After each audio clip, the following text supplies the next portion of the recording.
नमस्कार, आदाब, सत श्री अकाल। दो टूक सीधी बात प्रोग्राम लेकर एक बार मैं फिर आपकी खिदमत में हाजिर हूँ।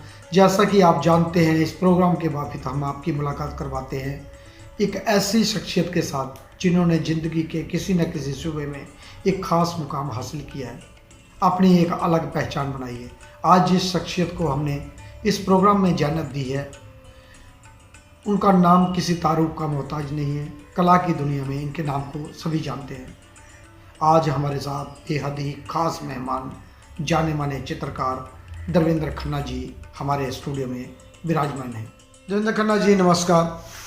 नमस्कार। सबसे पहले आप बताइए कि आपका जन्म कब हुआ और आपने जब कला की दुनिया में अपना कदम रखा तो उस वक्त आपकी सोच क्या थी और आपने क्या सोच के कला फील्ड में आपने कदम रखे कि आपको आगे जाके चित्रकार ही बनना है? मेरा जन्म दिल्ली में ही 1968 में हुआ और स्कूल के समय से ही कला अध्यापकों की प्रेरणा से मैं कला की ओर रुझान मेरा बढ़ा और मैं उसका अभ्यास मैंने स्कूल से ही प्रारंभ किया और मैं लगातार कला से जुड़ा रहा और मेरे अध्यापकों ने जैसे जैसे मुझे दिशा निर्देश दिए, मैंने वैसे वैसे ही उन कलाकृतियों को सृजन करना प्रारंभ किया। पहले लाइनों से खींचता था धीरे धीरे, और फिर मुझे जैसे जैसे अध्यापकों ने मुझे सिखाया और उनके मार्गदर्शन के अंतर्गत मैं आगे बढ़ते बढ़ते स्कूल लेवल पर ही इसको मैंने सीखा। आपने जब अपनी कला की शिक्षा की तो उस वक्त आपके गुरु कौन कौन से थे और आपको किस गुरु से ज़्यादा प्रेरणा मिली?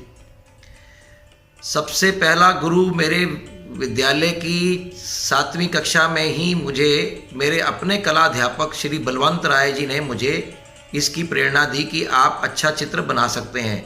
तो मैंने उनकी प्रेरणा से, उनकी आज्ञा का पालन करते हुए चित्रों को बनाना प्रारंभ किया और इसी प्रकार आगे करते करते मुझे बड़ी कक्षाओं में फिर रजा सर मिले।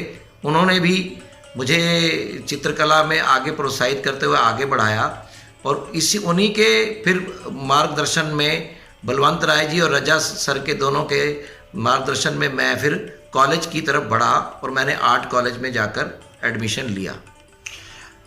और देवेंद्र खन्ना जी, आप किस मीडियम में ज़्यादा काम करते हैं और कौन कौन से तकनीक व माध्यम का उसमें इस्तेमाल करते हैं और कौन से ऐसे गुरु हैं जो जिससे आप प्रभावित हुए या जिनका काम आपको अच्छा लगता है? वैसे तो मैं सभी पेंटिंग के सभी विधाओं में काम करता हूं, किंतु जल रंगों में, वाटर कलर में, एक्रेलिक कलर्स में और ऑयल कलर्स, इन तीनों में मैं काम करता हूं, किंतु सबसे ज़्यादा माध्यम मेरा एक्रेलिक में यूज़ करता हूं और ड्राइंग्स भी करता हूं। पेन ड्राइंग के साथ साथ आजकल मैं विशेषकर चारकोल ड्राइंग्स कर रहा हूं और चारकोल के साथ खेलने का मज़ा कुछ अलग ही है, इसलिए मुझे उसमें काम करने में बहुत ही आनंद प्राप्त होता है। दूसरा रहा मेरे गुरु, तो मैंने पहले शारदा वकील स्कूल में हमारे उमेश भुखंडी जी से जो लाइन ने डालना सीखी, उनसे सीखी और कौशल सर से रंग लगाना सीखा और यह प्रथम गुरु थे मेरे कॉलेज लेवल पर जिन्होंने मुझे आगे बढ़ाया। आप देवेंद्र खन्ना जी किस विषय को लेके अपना कार्य करते हैं और प्रकृति से कितने करीब रहे हैं आप? मैं अपने आप को पूर्णतः प्रकृति के साथ जुड़ा हुआ मानता हूँ, क्योंकि मेरे चित्रों में हमेशा ही प्रकृति और अध्यात्म दो ही विषय रहते हैं। मैं प्रकृति से सीधा जुड़ा हूँ, प्रकृति भी अध्यात्म का ही हिस्सा है, क्योंकि मैं अपनी धरती माँ को माँ मानता हूँ, अपनी देश की भूमि को पुण्य भूमि मानता हूँ और देश के जितने भी प्राकृतिक स्रोत हैं वो भी पुण्य भूमि के, हमारी संस्कृति के प्रतीक हैं। इसी का उन्हीं के आधार पर मेरे चित्र होते हैं और हमारे देवी देवता जितने भी हैं वह भी इस संस्कृति के भाग हैं। इस करके उन सारे विशेष विषयों को लेकर, उनके चिन्हों को लेकर ही मैं अपने कार्यों को आगे बढ़ाता हूँ। दोस्तों, आइए एक नज़र डालते हैं देवेंद्र खन्ना जी के द्वारा बनाए गए चित्रों की। एक झलक आप सबके समक्ष जी है। जनाब देवेंद्र खन्ना जी की पैदाइश नवीन बारी परिवार 24 अप्रैल सन 1968 सुभाष नगर दिल्ली में हुई।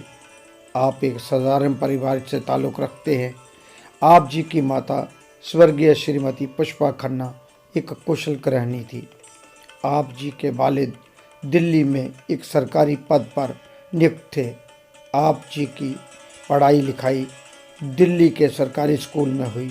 इसी दौरान चित्रकारी का हुनर भी आप जी ने अपने गुरुओं से सीख लिया। जनाब देवेंद्र खन्ना जी बाल्यावस्था से ही कड़ी मेहनत और संघर्ष से अपने आप को तैयार करके कलाकार बनने योग्य कर लिया था। जनाब देवेंद्र खन्ना जी ने परिवार में पहले व्यक्ति थे जिन्होंने अपना रुख कला की ओर किया और इसी को उन्होंने आगे चलकर अपना कैरियर भी चुना। आज वह दिल्ली में ही स्कूल में चित्रकला के अध्यापक के रूप में कार्यरत हैं और उसके साथ साथ कई संस्थानों में भी कला की अपनी कुशल भूमिका निभा रहे हैं। जनाब देवेंद्र खन्ना जी कुदरत से बहुत ही करीबी ताल्लुक़ रखने वाले शख्सियत हैं। आप कुदरत की पूरी कायनात को बहुत ही बारीकियों से अध्ययन करके उन्हीं के तौर तरीक़ों को अपने जीवन में उतारने का प्रयत्न करते हैं। इसलिए आप जी की चित्रकला में भी कुदरत की गोद में बैठकर आपने कैनवस पर बखूबी से हूबहू उतारने का जो प्रयास किया हुआ है उसमें कुदरती माटी की खुशबू महकती है। आप जी के कार्य में ज़्यादातर जल रंग, ड्राइंग, चारकोल की और ऑयल एक्रेलिक का मिश्रण दिखने को मिलता है। जनाब देवेंद्र खन्ना जी के कार्य में जिंदगी से भरपूर कुदरत की झलक नज़र आती है। जनाब देवेंद्र खन्ना जी के हाथ में उंगलियां इस तरह चलती हैं कैनवस पर जैसे एक संगीतकार की उंगलियां उनके तानपुरे से रागों को नया जन्म देती हैं। वैसे ही देवेंद्र खन्ना जी के हाथ में कैनवस पर ब्रश चलते हैं। जनाब देवेंद्र खन्ना ने कई कला प्रदर्शनियों में भाग लिया। कई राष्ट्रीय कार्यक्रम उन्होंने करवाए और कई चित्रकला के प्रदर्शनियां कैंप आयोजित करते रहते हैं। जनाब देवेंद्र खन्ना जी के कार्य कुदरत के ही देन है और कुदरत के ही रंगों का वह ज़्यादातर प्रयोग करते हैं। उनके रंगों की भाषा एक अपनी शैली है और वह उन्हीं को लेकर अपना कार्य करते हैं। जनाब देवेंद्र खन्ना जी ज़्यादातर चारकोल ड्राइंग, वाटर कलर और नीले रंगों का ज़्यादा अपने कार्य में प्रयोग करते हैं। जनाब देवेंद्र खन्ना जी इसी तरह लगातार अपना कार्य कर रहे हैं। देवेंद्र खन्ना जी बतौर कलाकार अब तक आपने कौन कौन सी उपलब्धियां हासिल की, जैसे एग्जीबिशन, अवार्ड, स्कॉलरशिप, फेलोशिप और जितनी भी गैर या सरकारी संस्थाओं में आपने कहां कहां कैंप और वर्कशॉपें की, उसके बारे में ज़रा संक्षेप में बताइए। वैसे तो बाल्यकाल से ही जब मैं विद्यार्थी था तभी जब मैं चित्र बनाता था तो मुझे हर वर्ष ही नहीं हर मास में जो भी प्रतियोगिता होती थी विद्यालय की तरफ से आता था, मैं वहाँ प्रथम द्वितीय तृतीय में ही रहता था, कभी भी पीछे मुड़कर नहीं देखा। तो वहीं से प्रेरणा लेते हुए मैं जब आगे कॉलेज में आर्ट कॉलेज में गया तो वहाँ भी कला महोत्सव होता था या जितने भी कला के आयाम कॉलेज के द्वारा स्थापित होते थे उन सब में बढ़ चढ़कर भाग लेते हुए उनसे पुरस्कृत किया। ऐसे ही हमने साहित्य कला द्वारा आयोजित युवा महोत्सव में भी प्रथम स्थान प्राप्त कर अपने कॉलेज का नाम मैंने रोशन किया। फिर रहा अभी तक जीवन में लगभग मैं 100 से ऊपर प्रदर्शनियों में भाग ले चुका हूँ और ग्रुप शो, सोलो शो ये मेरे होते ही रहे हैं और लगातार जितने भी कैंप्स वर्कशॉप आते हैं उनमें भाग लिया। उसमें विशेषकर ललित कला राष्ट्रीय द्वारा, ललित कला राजस्थान द्वारा अनेक विषयों की कार्यशालाओं में मैंने भाग लिया है।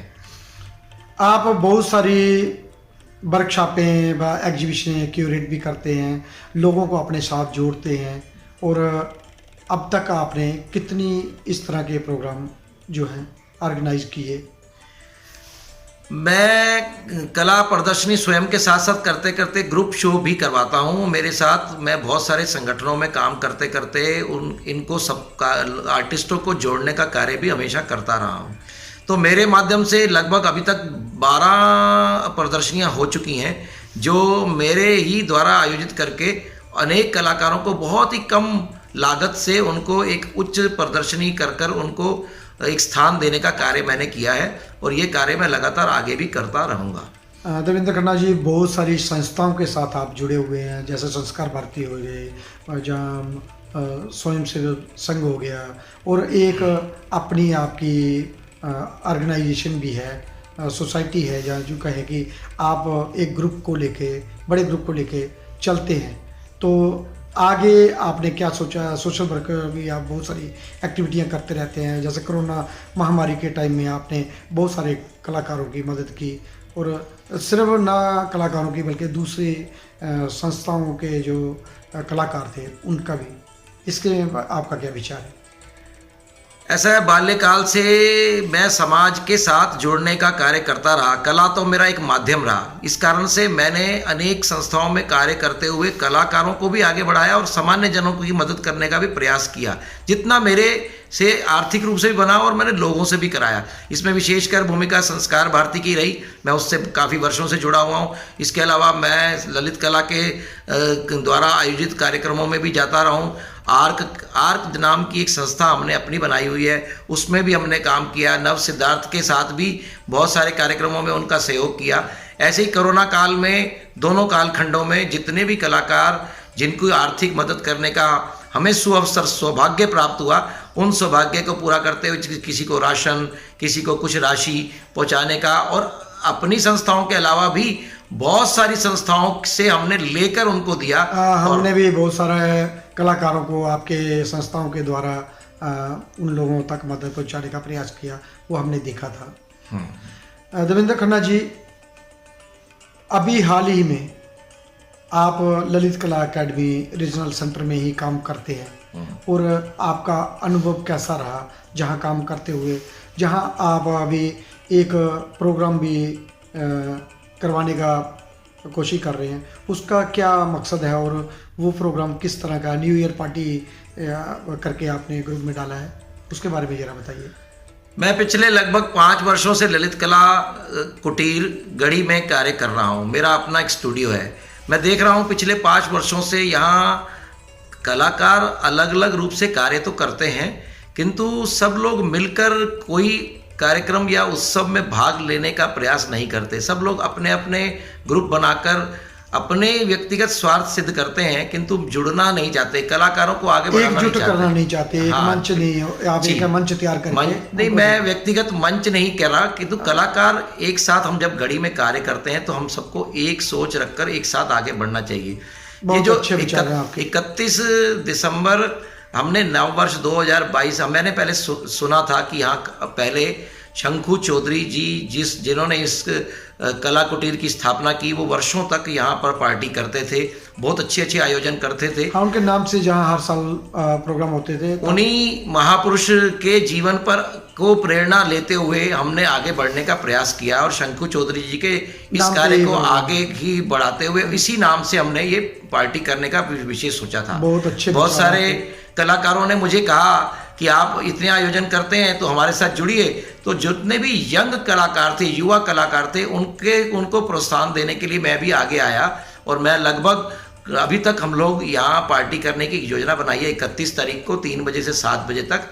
और हमने कोशिश की है उसमें कुछ हम खेल खेलेंगे, कुछ गाना गाएंगे, कुछ संगीत करेंगे, कुछ भोजन करेंगे, कुछ चाय करेंगे, ऐसे मिलकर करेंगे। और बहुत ही ये सब कलाकारों के द्वारा ही होगा। सीनियर जूनियर कलाकार अपनी बातें शेयर करेंगे। हाँ, इसमें कोई सीनियर जूनियर का भेदभाव नहीं, सभी इस कलाकारों को इसमें हमने आमंत्रित किया है। और अभी तक मेरे साथ लगभग यहाँ गढ़ी के सभी सीनियर कलाकार मेरे साथ जुड़ चुके हैं। उन्होंने मुझे प्रोत्साहित भी किया है कि आप अच्छा कार्य कर रहे हो, हम आपके साथ हैं।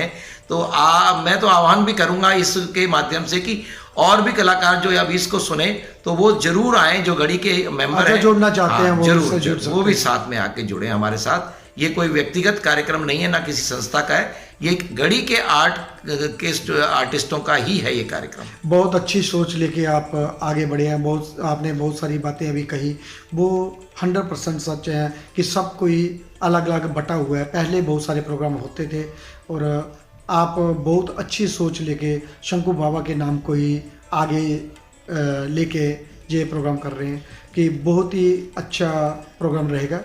सभी को एक साथ एक मंच में जोड़ने का प्रयास कर रहे हैं आप। देवेंद्र खन्ना जी, जो नई पीढ़ी के कलाकार हैं, जहाँ कलाकार बनना चाहते हैं, जहाँ इस संस्थान में कार्य करना चाहते हैं, उनको क्या करना चाहिए जहाँ आने के लिए, और कैसे उनको जोड़ा जाए? नई पीढ़ी के कलाकारों में बहुत सारी प्रतिभाएं छुपी हुई हैं, क्योंकि कलाकार बनने के लिए कोई अलग आयु वर्ग का महत्व नहीं है। जबकि नया विद्यार्थी जो आता है वो बहुत अच्छी अपनी प्रतिभा लेकर आता है, और इस कला कुटीर में उनको आकर फॉर्म के द्वारा, जैसे ही यहाँ फॉर्म निकलते हैं, फॉर्म भरकर यहाँ अपना लगातार आकर कार्य करना चाहिए। मैं तो मानता हूँ कि कला अच्छी और बुरी नहीं होती। कलाकार उसको कुछ भी करे, वो लगातार करता रहे, और वो युवा कलाकार में प्रतिभाएं बहुत हैं आज के समय में। मैं विद्यार्थियों को पढ़ाता हूँ तब भी देखता हूँ उनमें अनेक विधाएं छुपी हुई हैं, और वो अपनी विधाओं को सामने लाने का ये स्थान सबसे श्रेष्ठ स्थान है। तो हम चाहते हैं कि वो अधिक से अधिक यहाँ आएँ और अच्छा कार्य करते हुए हम सब उनका सहयोग करने के लिए भी तैयार हैं, और लगातार वो आके कार्य करें। बस कार्य करते रहेंगे तो आगे बढ़ते रहेंगे। बहुत अच्छी विचार आपकी।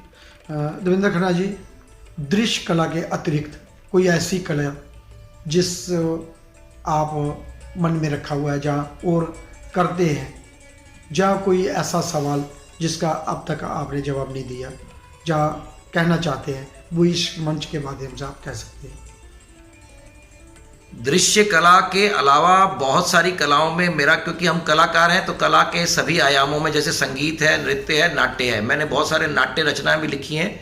संगीत की प्रतियोगिताओं का भी मैं जजमेंट करने के लिए जाता हूं। आज भी लगातार बहुत सारी जगहों पर मुझे बुलाते हैं। मेरी रुचि इस कला के सभी पक्षों से है, सभी विधाओं से है, किंतु मैं मानता हूं कि हर व्यक्ति में एक कला होती है, कलाकार छुपा होता है, किंतु उसको सामने लाने का वो प्रयत्न नहीं करता। वो सहज भाव से डरता है अंदर से, कहीं लोग मुझ पर हंसे नहीं। मैं सबको निवेदन करना चाहूँगा कि अपने कलाकार को बाहर लाइए और आप उसकी प्रस्तुति रखिए। जब आप प्रस्तुत करेंगे तो भले ही लोग हंसते रहें, आप अपनी प्रस्तुति करके अपने आनंद की प्राप्ति कीजिए। कला माध्यम है आनंद प्राप्ति करने का व्यक्तिगत। देवेंद्र खन्ना जी, आप इतनी सारी संस्थाओं के साथ कार्य करते हैं।